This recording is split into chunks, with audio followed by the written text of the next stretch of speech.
TİKA Bişkek Program Koordinatörlüğü tarafından Kırgız Ulusal Kütüphanesi'nde Cengiz Aytmatov Kültür Merkezi'nde düzenlenen serginin açılışından önce 15 Temmuz şehitlerinin anısına saygı duruşu yapıldı.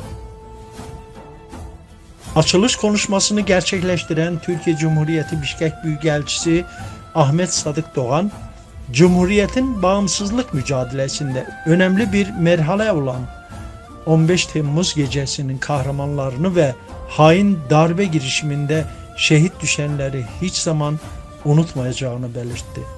Büyükelçi 15 Temmuz hain darbe ve işgal girişimi ülkemizin aynı zamanda halkımızın demokrasiye, ülkesine, canı pahasına sahip çıktığı çok önemli bir gündür. 15 Temmuz'u unutmadık, unutmayacağız diye konuştu ve vatan evlatlarının 15 Temmuz'da canı pahasına vatanına, bayrağına sahip çıktığını vurguladı.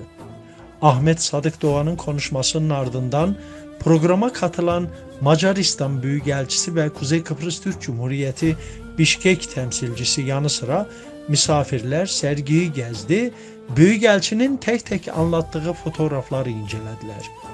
15 Temmuz Demokrasi ve Milli Birlik Günü konulu fotoğraf sergisi kısa film gösteriminin ardından son buldu. Ateş Bey, hoş bulduk. Merhabalar, hoş geldiniz. Bugün Demokrasi ve Birlik Günü. Milli Birlik Günü. Evet. Neler söylerdiniz? Bugün Türkiye Cumhuriyeti Devleti için önemli bir gün. Biliyorsunuz 15 Temmuz 2016 tarihinde FETÖ terör örgütü tarafından Türkiye Cumhuriyeti'nin varlık ve bütünlüğüne karşı bir kalkışma, bir darbe girişiminde bulunmuştu. Hatırlıyorsunuz o günleri.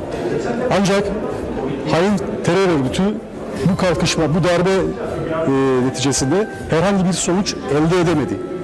Türk halkının birliği, bütünlüğü, vatan şuuru ve her şeyden önemlisi Türk halkını Türk halkı yapan etmenler bu darbenin gerçekleşmesine çok büyük şekilde engel oldu.